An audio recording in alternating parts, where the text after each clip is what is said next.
I was thrust into the business arena at a time when there were few women in it at the levels of business that I found myself in. And I soon understood that the only way to really succeed was to do a better job than the men did.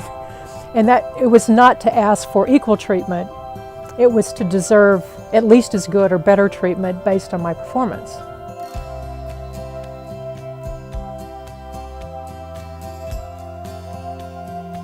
I grew up on Cleveland Street in Dimmitt, and one of the best days of my life was when Stanley and Geneva SCHAEFFER moved in across the street from me. But she spent a lot of time over at our house and a lot of time primarily with Geneva, and Geneva early on saw her great potential. She was just basically a member of the family. My mother was ill and my dad was a very hard-working farmer, you know, that spent a lot of time out on the farm and ranch. And so for many years, they were surrogate parents to me. Deborah was such a overachiever.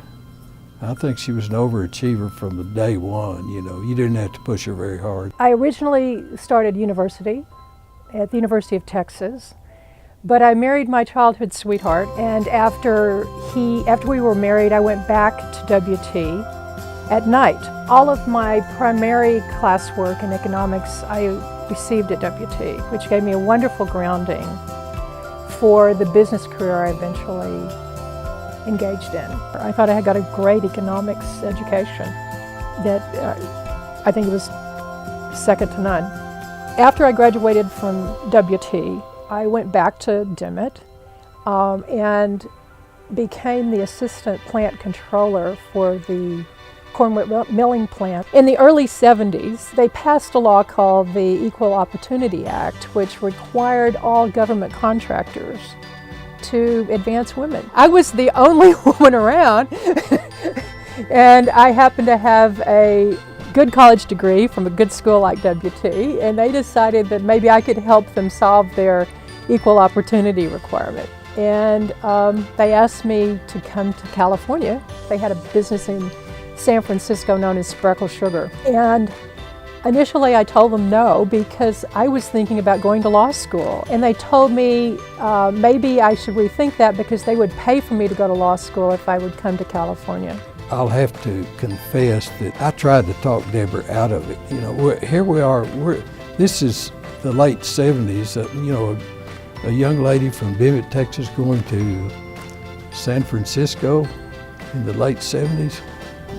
My gosh, you know.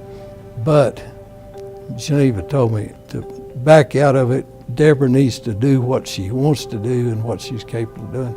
So I did. I really liked Deborah a lot from the very beginning because she's so strong. Deborah Summers is a leader in so many ways. You spend just 5 minutes with Deborah and you see what drove her career, what drove her life, what drove her success. She was kind of the lawyer that people would turn to when something really difficult and really unpleasant came in and nobody else wanted to do it. I actually didn't have interest in environmental law. I became an environmental lawyer because in the early 80s there were no environmental lawyers yet. There were some laws, but there were no people that were focusing on environmental law. There wasn't any instruction on it. You had to pick up the laws and you had to read them and figure out what was going to happen under that law.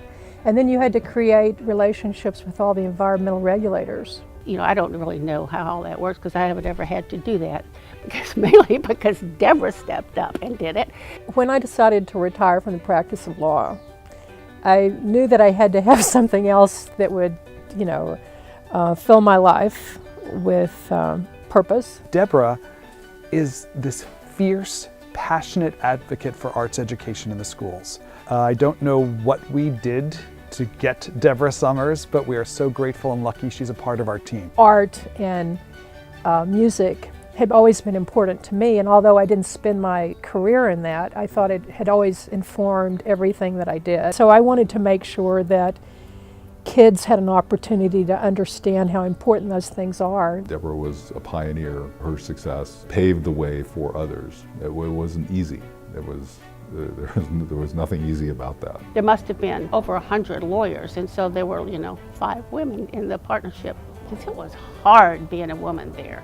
I mean, it was hard fighting for pay, it was hard fighting for opportunity, and we started a group called the Old Broads to kind of get together because there were so few of us. So we all became a club, and over the years we actually just started calling ourselves the Old Broads, and we made that a badge of honor. She is and remains one of the few people that if I was in a jam and I needed help, particularly analytical help, that I would go to. She was a groundbreaker in a lot of respects, just a real groundbreaker.